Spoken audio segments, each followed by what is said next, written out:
Si il adviendrait que tu es togolais et que tu prennes la nationalité française, comment est-ce que tu as pu obtenir cette nationalité française? Demande au Seigneur Jésus-Christ de te pardonner et va faire les restitutions. Va faire les restitutions parce que aucun Français ne viendra au Togo dire que lui va devenir Togolais. Il ne le fera jamais. Déjà, toi qui es enfant de Dieu et qui veux aller au ciel, Satan t'a piégé et tu as menti que tu es devenu français. Tu n'es pas français, tu n'es pas française. Toi, que ton père est occidentaux et s'est marié à ta maman et tu es né métis et que tu as les documents français, oui, la femme n'a pas le droit parce que l'enfant doit prendre le nom de son papa. Alors l'enfant devient français. Là, Dieu sait que ce n'est pas du mensonge, c'est de la vérité. Alors, je te demande pardon. Je te supplie, toute catégorie de péchés que tu reconnais, et tu diras, ah, ça c'est quoi ça? Oui, c'est vrai. C'est ce qui fait que les gens ne vont pas au ciel. Si tu es ivoirien, et par exemple la Côte d'Ivoire, il y avait des fusils dans la guerre. Il y avait des Ivoiriens en France. Ils pouvaient défendre la cause de leurs frères et dire que Laurent Gbagbo n'a rien fait. Ils pouvaient le faire, mais ils n'ont pas le choix parce que quoi? Ils sont devenus européens. Alors on peut tuer tous les Ivoiriens en Côte d'Ivoire. Ils ne peuvent pas broncher. On peut tuer tous les Togolais au Togo. Tout Togolais qui est français ne peut pas broncher parce qu'il a mis sa vie en danger. Mais les Blancs ne peuvent pas venir prendre la nationalité ivoirienne pour devenir ivoiriens sans profit. Ça, c'est un piège que Satan a mis en place. Alors nous, repentons-nous et faisons la restitution. Tu es Togolais, tu es en Belgique, tu dis que tu es devenu belge. C'est du mensonge. Tu es un menteur. Tu peux pas aller au ciel. Tu es un grand menteur. C'est archi faux. Alors, va demander pardon à Dieu et fais la restitution. Tu es Togolais, Togolaise. Tu es devenu américaine. Tu n'es pas américaine. Tu es Togolais, 100%. Tu es Togolaise, 100%. Alors, demande pardon à Dieu et fais la restitution. Que tout péché que tu as commis, que le Seigneur te pardonne. Voilà comment est-ce que Satan est en train de nous piéger. Aujourd'hui, nous pouvons dire que nous parlons le français parce que ce sont eux qui nous ont colonisés. Et Dieu, qu'est-ce que Dieu lui a fait pour nous? Ils vont nous enseigner leur langue française. On fait les études dans leur langue. C'est quoi tout ça là? Et nous allons encore les payer. Et notre langue que Dieu nous a donnée, on ne peut pas parler notre langue. Et leur enseigner. Non, on ne peut pas le faire. Mais si tu t'en vas en Europe, c'est leur langue qu'ils parlent. Et ils nous enseignent cela. Et nous étudions dans leur langue. Nous allons dire à Dieu que, qu'on veut sa gloire, de nous pardonner tous nos péchés. Avant de recevoir les documents, il faut faire des faux mariages, des mensonges, demande d'asile, dire des mensonges, de n'importe quoi. Demandons pardon à Dieu et faisons la restitution partout où tu es.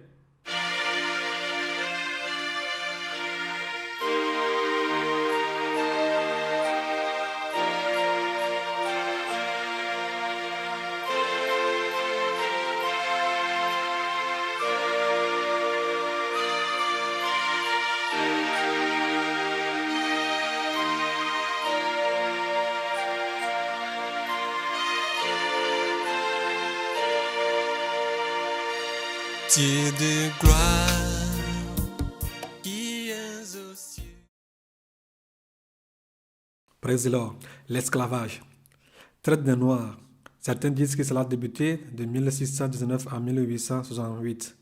Mais la preuve est que elle continue toujours. L'histoire de la traite négrière et l'esclavage, tel que pratiqué par les Arabes et les Européens en Afrique. Cependant, il faut souligner que les champions de la castration des Noirs, c'est-à-dire les eunuques, sont les Arabes. Une pratique ignoble. Ce qui se passe en Libye n'est que le reflet de la barbarie légitimée par le Coran. Béhanzin, mort en 1906, en Algérie, après la déportation à Martinique. Plusieurs Africains ont résisté contre la colonisation, l'occupation des terres africaines. Ils ont lutté. Mais comment luttaient-ils? Ils luttaient avec les gris-gris. Ils luttaient avec les vaudous. Ok, les vaudous ne pouvaient pas les sauver. S'ils savaient et s'ils donnaient leur vie à Jésus-Christ, Jésus pouvait les aider à pouvoir les garder contre les occupants venus d'extérieur. La colonisation de l'Afrique, c'est comme ça que Plusieurs résistants en Afrique sont tous morts et des milliers de gens sont morts. Où sont-ils actuellement? Ils sont tous en enfer. Béhanzin a utilisé une armée de femmes qu'on appelle Amazon ou bien Miono, ce qu'on appelle en fond nos mères. Tous sont morts. Il ne restait que quelques dizaines. Où sont-elles actuellement? En enfer. En enfer. Elles sont tous en enfer. Plusieurs sont morts, sont partis en enfer. Plusieurs Français sont morts pour conquérir le Bénin. Plusieurs sont morts et sont partis en enfer. Durant cette guerre, les gens sont morts. Alléluia. Et celui qui est derrière toutes ces guerres, c'est toujours l'ennemi, le diable, afin de gagner le plus bon nombre pour l'enfer. La colonisation de l'Afrique.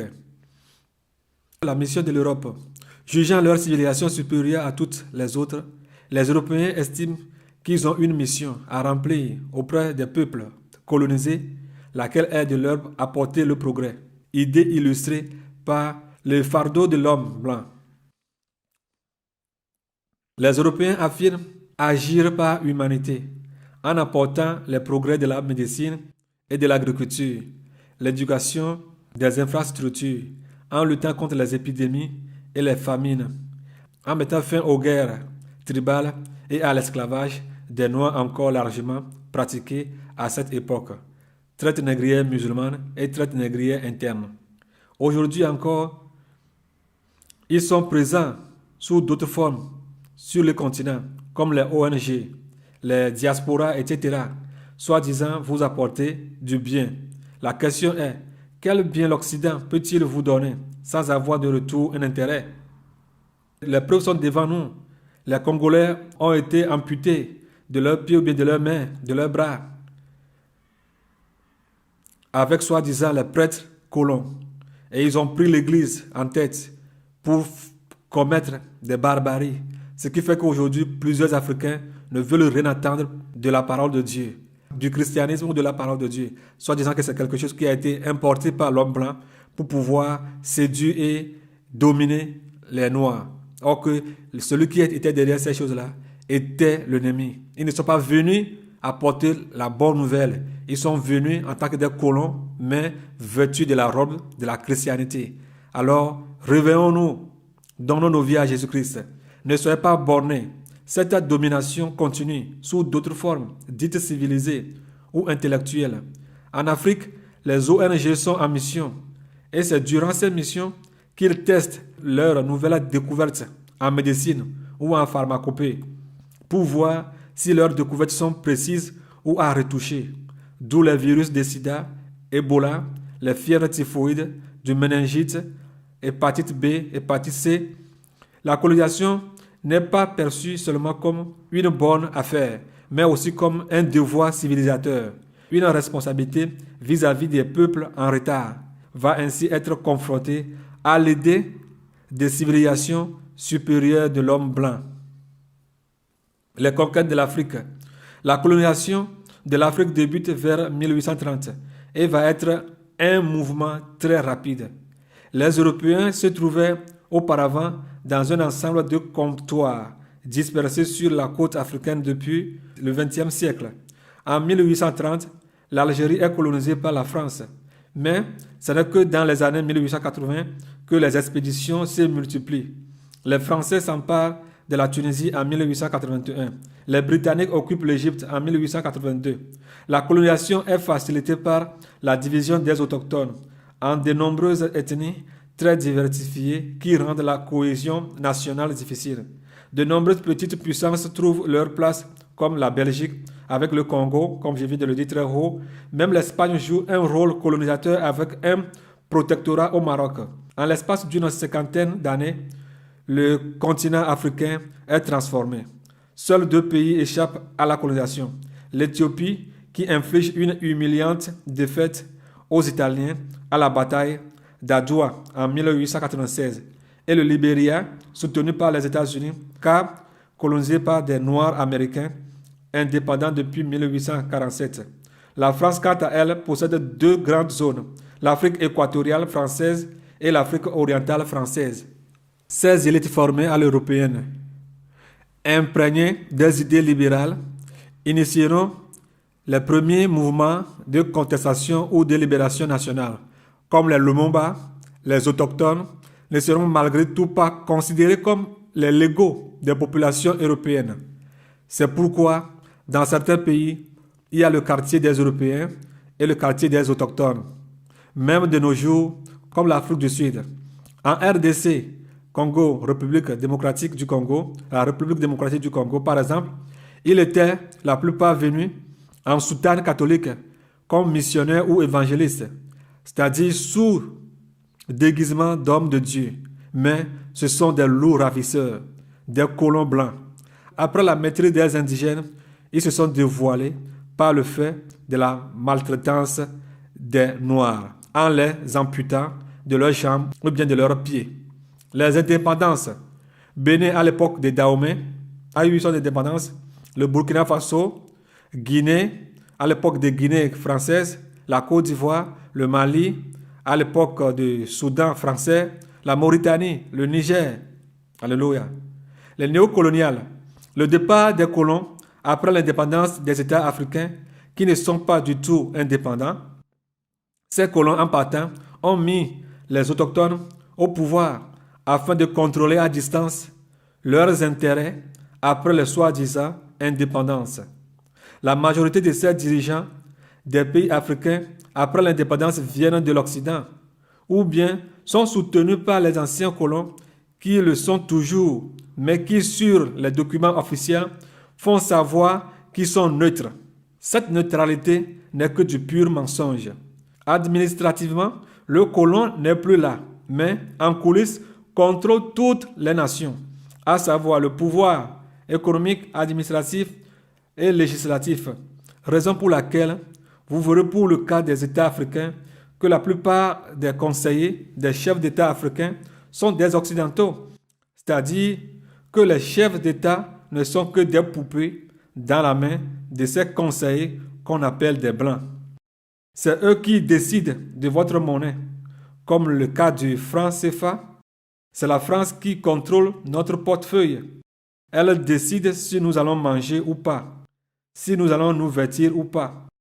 Si nous avons réuni tous nos revenus, nous devions aller pas seulement lui rendre compte de ce que nous avons gagné, mais de lui confier tous nos revenus d'une valeur de 75%, comme on le dit actuellement.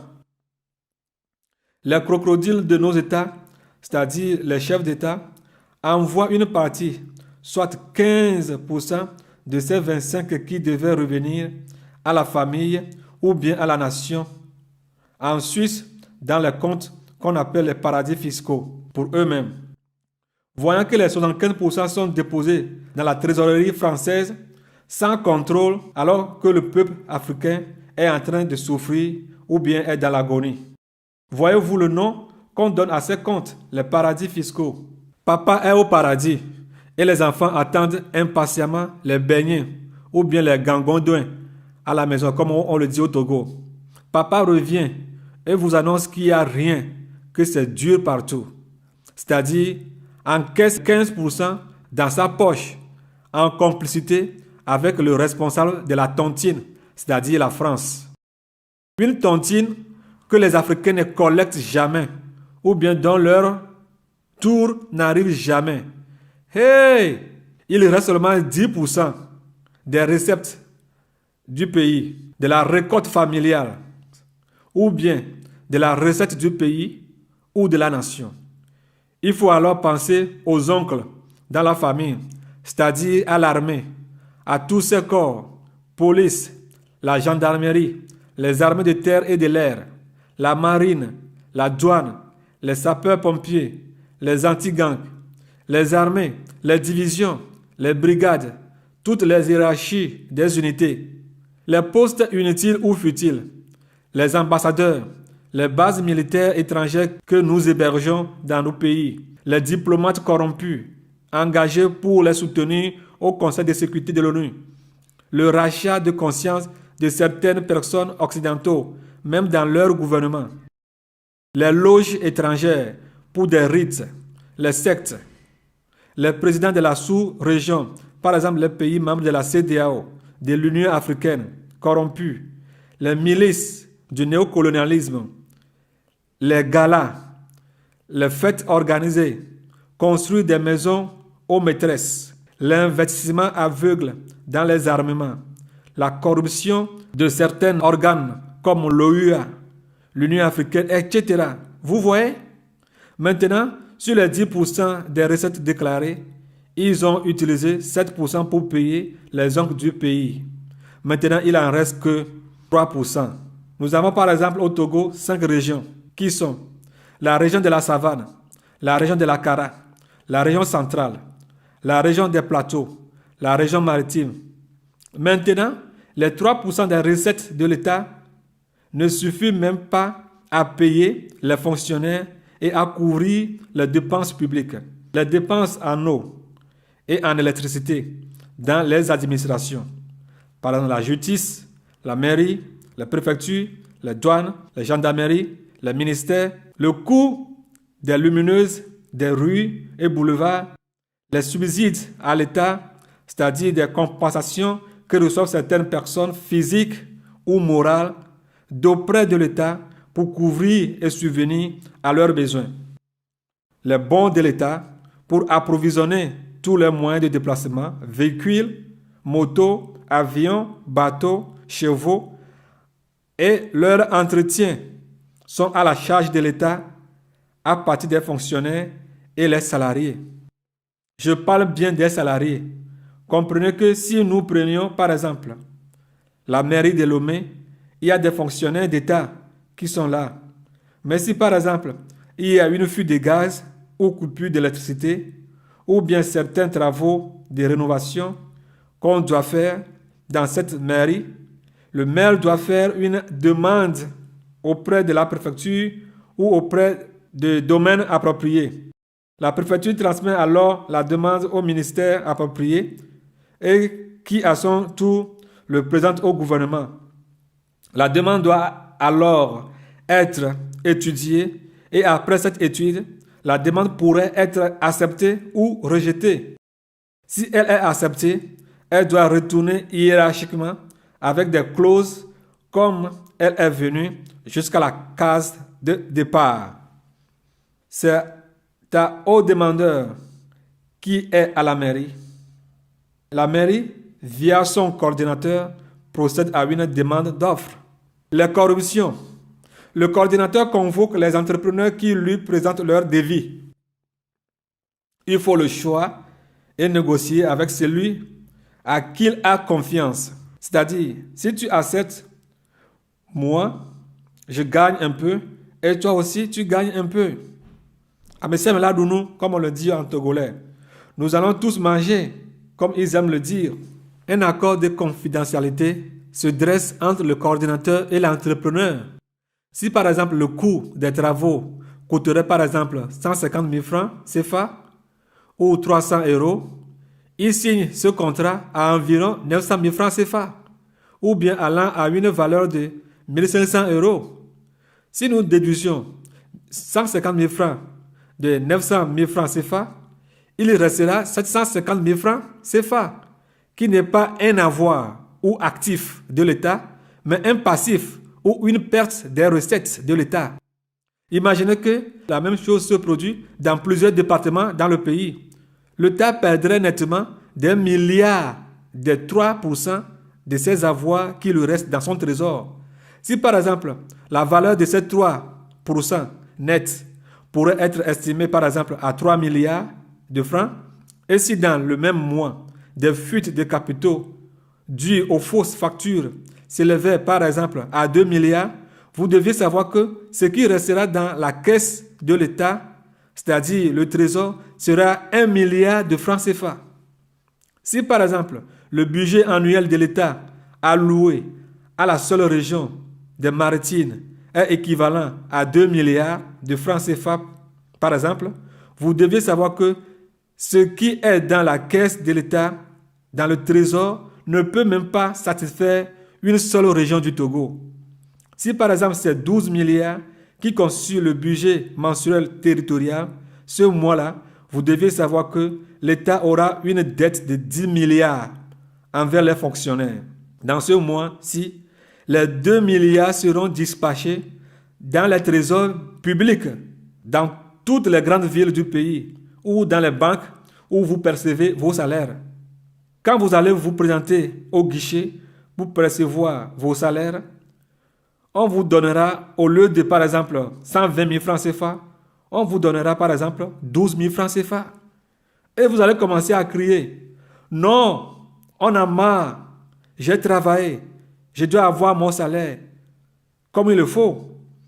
Et le banquier vous dira, monsieur, cela ne vient pas de moi, il y a eu un ajustement ce mois-ci au niveau de votre salaire. Cela vient de l'État. Allez vous renseigner par exemple au ministère de l'Éducation nationale, s'il est un enseignant.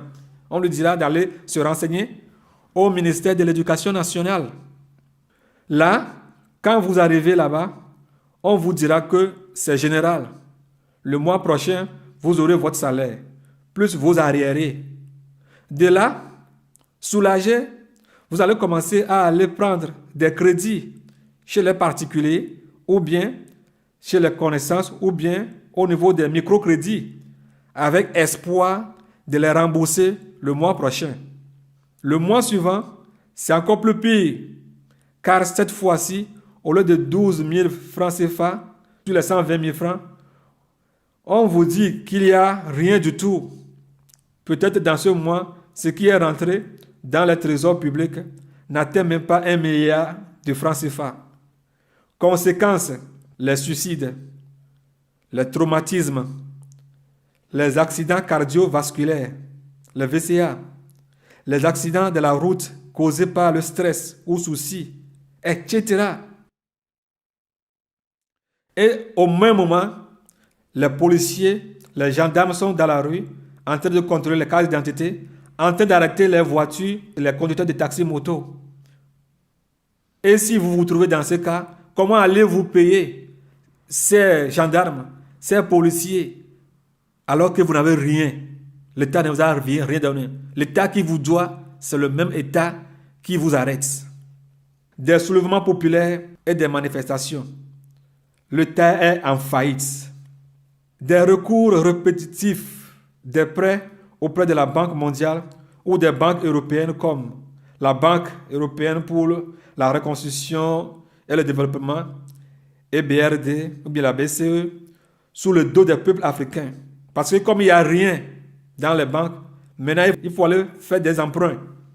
Il faut aller prêter de l'argent chez la Banque mondiale avec des intérêts sous le dos des Africains. Maintenant, l'État fait face à 2 montagnes. Stabiliser la croissance intérieure et payer en même temps les prêts alloués auprès de la Banque mondiale avec des intérêts aux banques étrangères. Tous ces emprunts pour relancer l'économie de leur pays, comme ils aimaient le dire, ne sont que des mensonges ou bien des actes qui leur permettent de regorger des milliards dans leur poche sous le dos de la population. Car la population a sa carte d'identité dans leurs mains et qu'ils appellent par exemple État togolais ou autre. Ils se présentent au nom du peuple devant des bailleurs de fonds. Comme l'argent prêté n'a aucun but que de les satisfaire eux-mêmes, le remboursement devient alors impossible, pénible.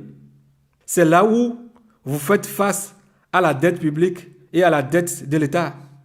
Alors, ne sachant où trouver de l'argent pour rembourser ces dettes, ils commencent à attaquer les conducteurs de taxi-moto, de taxi, l'augmentation des valeurs des quittances dans les marchés et autres services publics comme les services routiers, au niveau des douanes, au niveau des mairies, au niveau des préfectures, commissariats de police, au service des passeports, au service des impôts, dans les gares et aéroports, au niveau des énergies, les titres services, etc. Les bourses d'études sont coupées. Ce qu'ils appellent des aides sont coagulées et arrivent difficilement dans les vases. Conséquence, la délinquance active causée à l'irresponsabilité des dirigeants, d'où l'engorgement des prisons civiles. Posez-vous même la question, pourquoi les gens volent? Pourquoi volent-ils? Ils volent parce que l'erreur vient de quelque part. En ce moment, vous verrez le peuple qui commencera à saigner et à crier en demandant de l'aide auprès de l'État, qui lui-même est impliqué dans les tortures financières afin de combler les trous que lui-même a creusés. La Bible dit, dans Jean 10, verset 10, « Le voleur ne vient que pour dérober, égorger et détruire. Moi, je suis venu afin que les brebis aient la vie et qu'elles soient dans l'abondance. » Chef d'État africain, revenez vers le Seigneur Jésus. Il est celui qui donne la paix sans demander quoi que ce soit de retour. Certains d'entre vous ont vendu leur âme à Satan, mais bientôt, sans avoir reçu le Seigneur Jésus-Christ, se retrouveront en enfer. Mobutu Sese Seko, Nelson Mandela, Gnassingbé Eyadema, Laurent Désiré Kabila, Atamis du Ghana, Thomas Sankara, Adolf Hitler, Muammar Kadhafi, François Mitterrand et autres présidents sont tous là-bas. Jésus vous interpelle à vous repentir, à libérer vos pays. Notez bien que je vous avais parlé des enfants qui attendent du beignet de la part de papa, c'est-à-dire leur salaire de miettes, à savoir les enseignants, les vacataires, les agents des eaux et forêts, les gardiens des services publics et autres, seront oubliés dans l'atelier ou bien dans le désordre de l'État. Car même sans eux, la danse continue. Eux peuvent continuer à travailler gratuitement. S'ils ne veulent pas, qu'ils laissent. Voilà l'amitié qui lie la France et l'Afrique, ce qu'on appelle France-Afrique. Et chaque fois que nous avons besoin de quoi que ce soit, nous devions nous rendre vers elle, c'est-à-dire la France, pour lui demander à manger ou bien nous soigner. Et si elle est d'accord, elle nous prête ce que nous avions déposé chez elle avec des intérêts. Et ce compte, on l'appelle compte d'opération en France, ou bien dans la trésorerie française. Et les pays africains ne savent même pas combien ils en ont dans cette caisse ou compte en France. Les privatisations.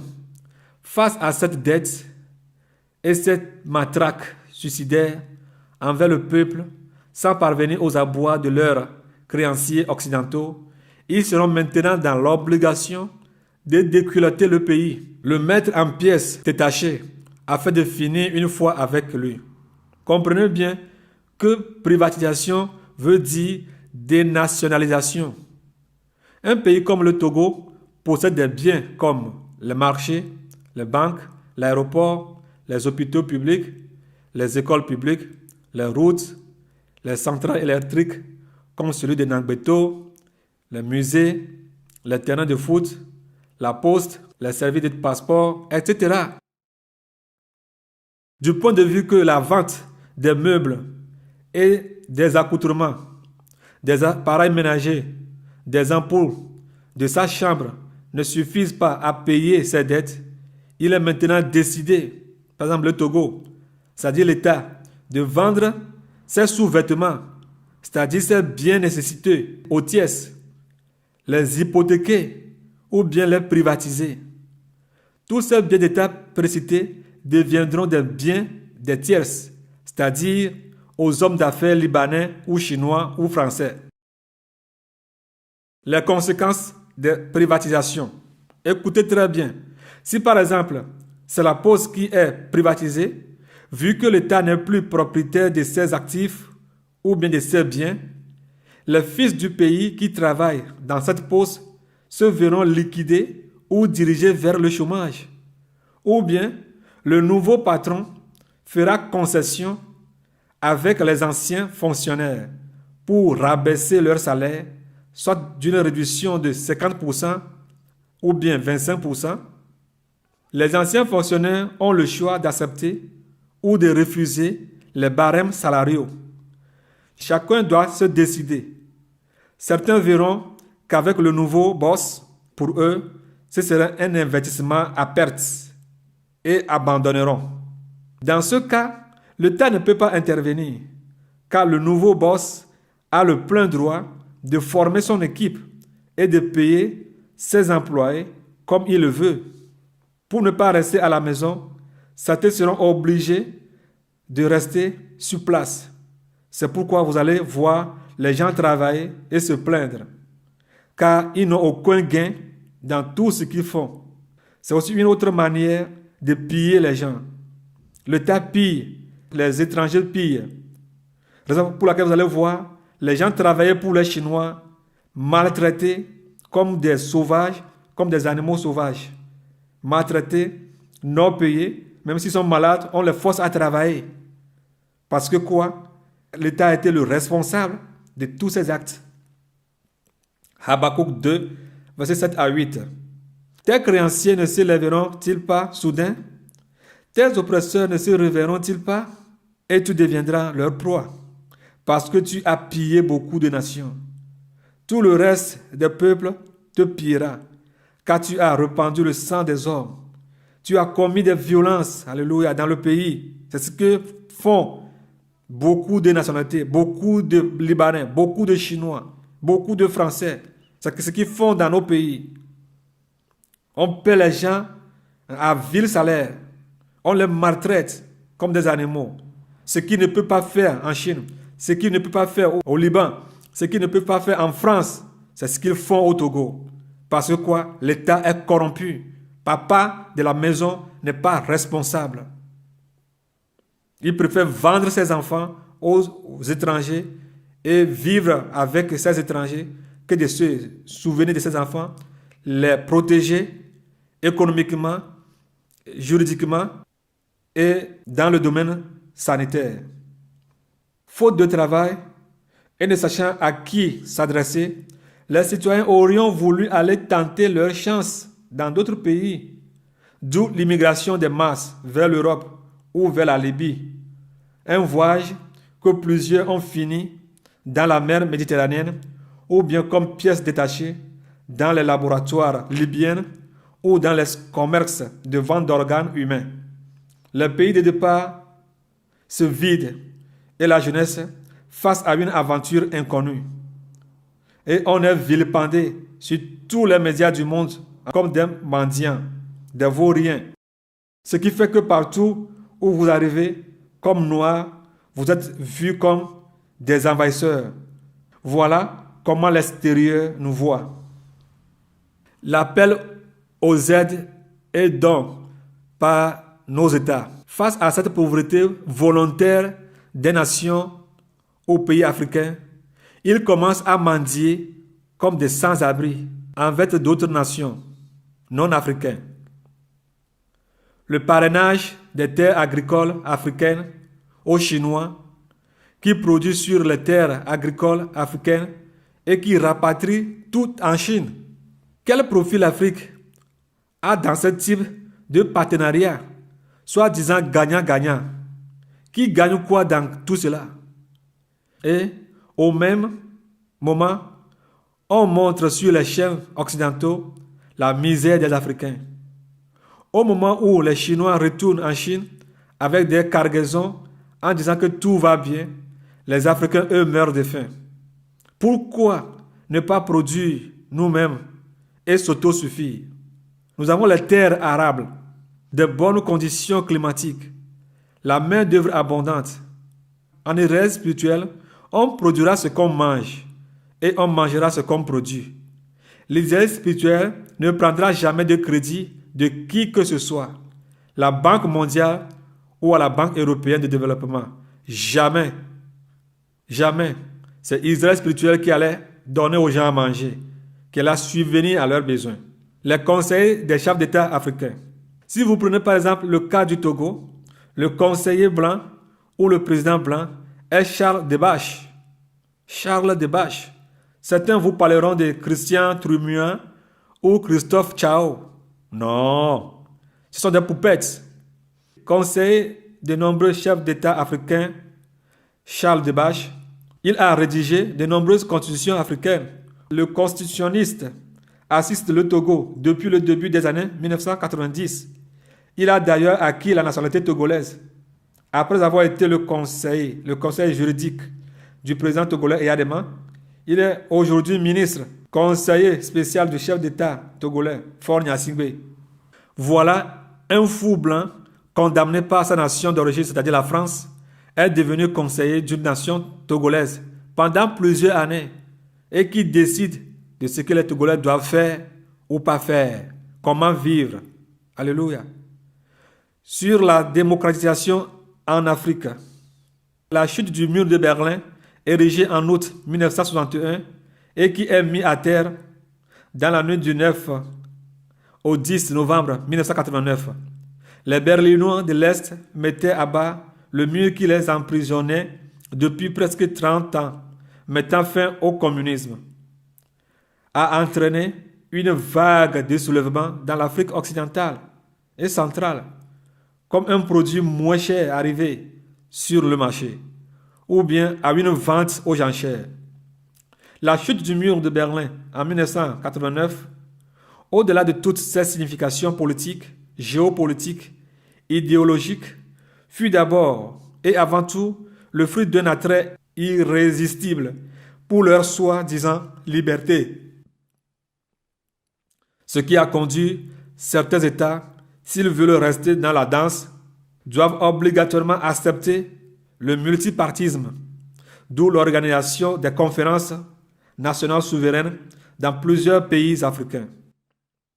En politique, ils définirent la démocratie comme le gouvernement par le peuple, ce qui est du mensonge. Aucun peuple ne gouverne. La démocratie veut dire le gouvernement par le diable, par les démons.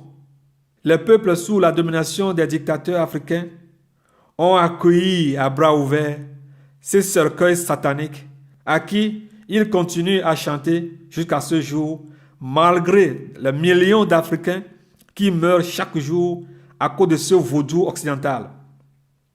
Si tu ériges un vaudou chez toi à la maison, et ce vaudou ne fait que tuer tes enfants, pourquoi ne pas l'abandonner? Luc 6, verset 39, il leur dit aussi cette parabole. Un aveugle peut-il conduire un aveugle? Ne tomberont-ils pas tous deux dans une fosse? Voilà comment les politiciens africains ont conduit plusieurs Africains ignorants dans la tombe. Au Togo, n'en parlons plus. Au Congo RDC, en Côte d'Ivoire, au Bénin, la liste est longue. Trop, c'est trop. Jésus-Christ envoie-nous un libérateur pour nous délivrer de tous ces maux. Trop, c'est trop. Plusieurs ont vendu leur âme à Satan pour graviter les échelons. Plusieurs sociétés occultes sataniques ont vu le jour sur tout le continent. Les sacrifices humains réguliers, la disparition sans arrêt de nos concitoyens, femmes comme hommes. Le continent est devenu comme une jungle où les plus forts dominent sans cesse et sans pitié les plus faibles. Toutes les enquêtes sont sans issue parce que les vrais prédateurs sont les chefs d'État et les hommes politiques. Les familles pleurent leurs proches, leurs morts. Et tous ces morts, où vont-ils? En enfer. Trop, c'est trop. Trop, c'est trop. Seigneur Jésus-Christ, envoie-nous vite un libérateur pour nous délivrer de tous ces maux. La haine ethnique a vu le jour sur tout le continent africain, ce qui n'existait pas. Les politiciens abusent de leur ethnie pour faire les jeux et semer une division continuelle parmi nos peuples africains, ce qui conduit à des guerres tribales et civiles. Trop, c'est trop. Des finances inutiles ou infructueuses. Le budget annuel en armement, par exemple au Togo, dépasse parfois ou bien est égal au double du produit intérieur brut, PIB. Comment peux-tu avancer ou subvenir aux besoins de ta famille si toi, en tant que père de famille, c'est-à-dire responsable d'un pays, tu roules en moins? Comment, si les guilles de ton tableau de bord descendent toujours en bas et tu prétends avancer? Voilà pourquoi nos nations sont sur des dettes. Oui, des dettes que certains ont contractées en notre nom des dettes que nous ne pourrons jamais rembourser, même pas nos enfants. Voilà les richesses que nous laissent les chefs d'État africains. Et de l'autre côté, nos sueurs et nos forces sont dans les comptes d'opération en France, dans la trésorerie française. Pour qui? Personne ne le sait. Et pourtant, ils continuent à emprunter sur nos dos comme si rien n'y était. Oui, ils travaillent pour leur père le diable. Comme la Bible nous dit dans Jean 10, verset 10, que le voleur ne vient que pour voler, égorger et détruire.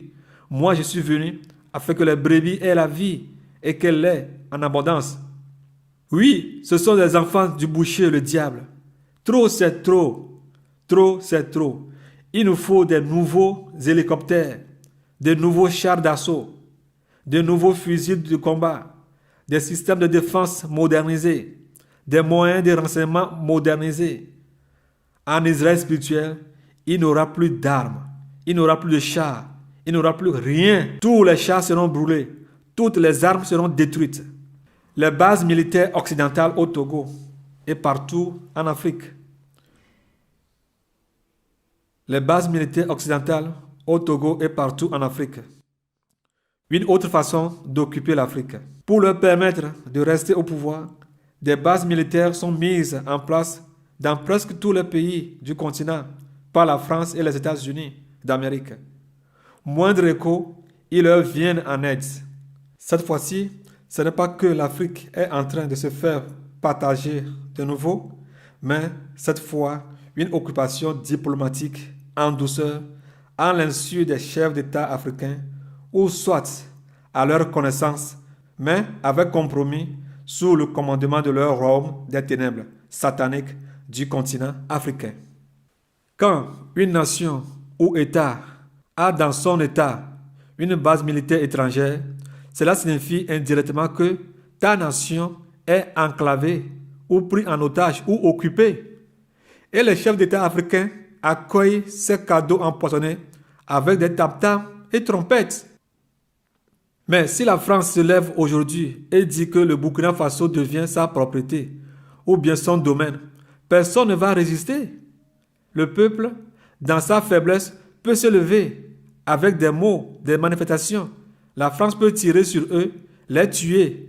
Personne, aucune nation ou pays en Afrique ne pourra même broncher, car eux tous sont au pouvoir à cause de la France.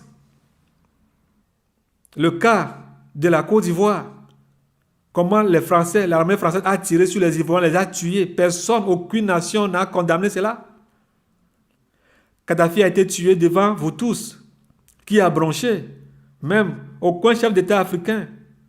Pour vous dire que ce ne sont pas des êtres humains, mais des générations de vipères, ou bien des fils du diable en chair, qui aident leur père à agrandir l'enfer, qui est son royaume, par des guerres et des conquêtes des nations. La Libye est bombardée devant cette union dite africaine, squelettique, mesquin, esclave de l'Occident, mendiant. Pour qui, au nom de qui unissez-vous? Pour qui et au nom de qui unissez-vous? Pour le diable. Écrivez à quelque part qu'en Israël spirituel, il n'y aura plus de base militaire étrangère, française ou américaine. Alléluia. Écrivez à quelque part. Le cas de la Côte d'Ivoire sous vos yeux.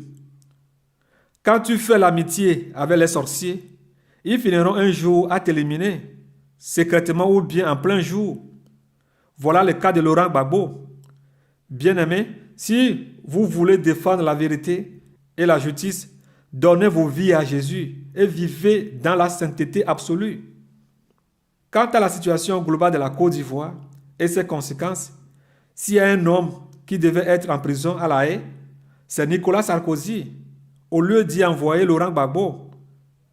Ah, sauf qu'il n'est pas noir africain, mais il est M. Sarkozy. Pour ce qui concerne Israël spirituel, il n'y aura plus de négociations avec quel État que ce soit, car la parole de Dieu est oui et amen. Amen. Toutes les nations doivent dire amen au roi des rois et seigneur des seigneurs, le Seigneur Jésus-Christ de Nazareth. Il ne négociera pas ni avec ses créatures, ni avec les enfants de Satan.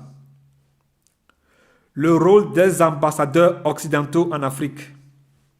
Leur rôle est d'organiser les coups d'État dont le Togo est le point le plus culminant. Il n'y aura ou on ne parlera plus d'ambassadeurs de tel ou tel pays accrédités en Israël spirituel. Israël spirituel ne sera plus une nation de diplomatie, mais une nation de la parole de Dieu. Et David qui le dirigera dans la parole de Dieu, et non dans la démocratie et droit de l'homme, mais dans la théocratie, c'est-à-dire le gouvernement de Dieu par Dieu. La première et la deuxième guerre mondiale. Deux guerres mondiales. Ces deux guerres mondiales ont conduit les millions de personnes en enfer. La première de 1914 à 1918. Après la première guerre mondiale, la Société des Nations a été créée pour empêcher à ce que d'autres conflits comme celui-ci se produisent plus dans l'histoire de l'humanité. Mais cela a fui de courte durée. 21 ans après cette première guerre, la deuxième s'éclata de 1939 à 1945, d'une durée de 6 ans. L'Allemagne fut capitulée. Le pays a été partagé ou divisé en deux parties, l'Allemagne de l'Est et l'Allemagne de l'Ouest, la RDA et la RFA. Ce fut le début de la guerre froide. Plus tard, en 1989, le mur qui sépare les deux Allemagnes tomba. Berlin devient en 1991 la capitale fédérale de la République d'Allemagne. Berlin est le symbole de la division de l'Europe et la division de l'Allemagne, de la guerre froide. L'une des premières crises entre l'URSS et l'EUA se produit à Berlin. Trop, c'est trop. Dans cette dernière guerre mondiale, des millions de gens en Chine, au Japon, aux USA, en Europe, en Russie, ont perdu leur vie. Et où sont-ils actuellement? En enfer. Une nouvelle guerre s'éclate dans la coulisse entre le communisme et l'impérialisme, c'est-à-dire entre les Russes et les Français, les Européens, les Américains, les Canadiens, les Australiens, c'est-à-dire ceux qui sont pour travaillons ensemble, les communistes, mangeons ensemble.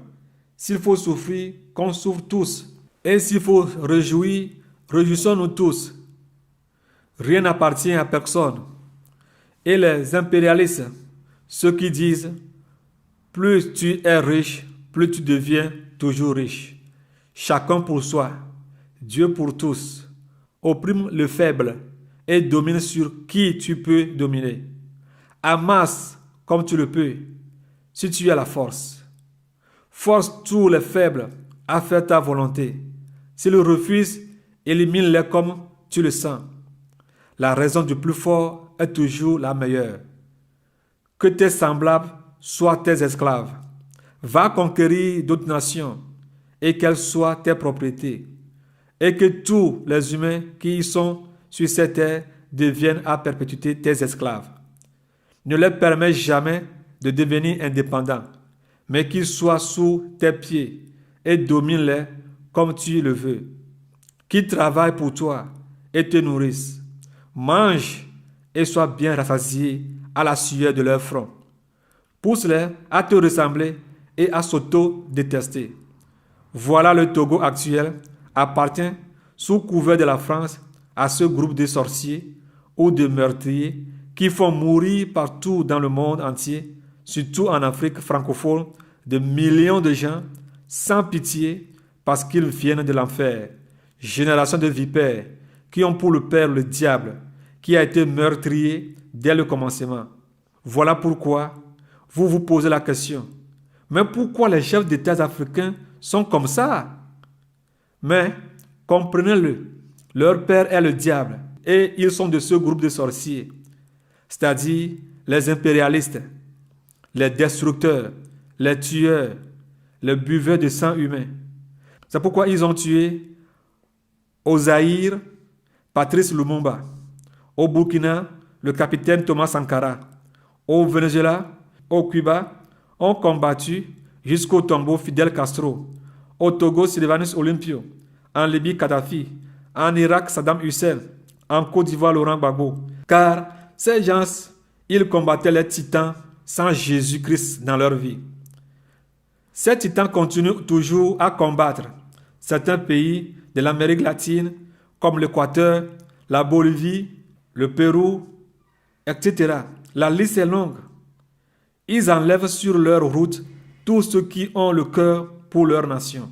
Notez-le à quelque part qu'en Israël spirituel, il n'y aura plus de pareilles choses. Trop, c'est trop. Trop, c'est trop. Seigneur, envoie-nous un libérateur. Voilà les raisons pour lesquelles le choix des dirigeants africains vient chaque fois de la France, l'oncle impérialiste. Voilà pourquoi actuellement, où je vous parle, le Venezuela est en ébullition après la mort de Hugo Chavez. Voilà pourquoi la Côte d'Ivoire a été bombardée par la France et l'ONU, imposée à Alassane Dramane Ouattara au pouvoir, pas pour faire bien vivre les Ivoiriens, mais pour faire grandir l'impérialisme, dominer les nations par leurs semblables africains. Pour aboutir à leur fin, il faut diviser, chanter des cantiques de tribalisme, en honneur à Lucifer, converger les uns contre les autres, au nom des religions, accuser à tort certaines personnes pour engendrer et faire naître des soulèvements populaires. Ce sont là leurs armes préférées, et cela, toujours dans la nuit des temps, a marché pour eux.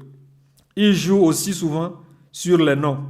Par exemple, si vous entendez de loin qu'on prononce Alassane Dramane Ouattara avec le nom Alassane, vous allez croire que c'est un musulman. Mais au fait, c'est un franc-maçon à haut degré de catégorie esclave. À haut degré de catégorie esclave. Et qui se sert du nom Alassane pour gagner la confiance des musulmans qui, dans la naïveté, le suivent. Ivoiriens qui veulent aller au ciel, priez pour votre pays, la Côte d'Ivoire, car ce pays ne vous appartient plus, mais aux francs-maçons, aux Illuminati, aux satanistes de la sous-région. Ceux qui ont soutenu Ouattara sauraient bientôt qu'ils ont soutenu le diable, à vraiment venir s'installer en Côte d'Ivoire. Mais ce serait trop tard. Voyez, c'est pourquoi on vous parle des Ivoiriens du Nord ou du Sud, des Soudanais du Nord ou du Sud, des Togolais du Nord ou du Sud. Et ces gens se chamaillent entre eux-mêmes au nom des jeux des politiciens en faveur de leur royaume luciférien.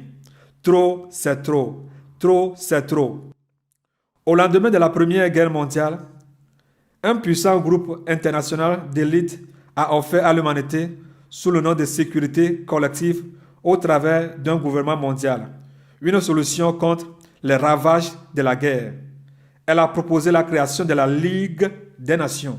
Cette ligue devait renforcer la paix par l'utilisation d'une force collective contre toute agression individuelle.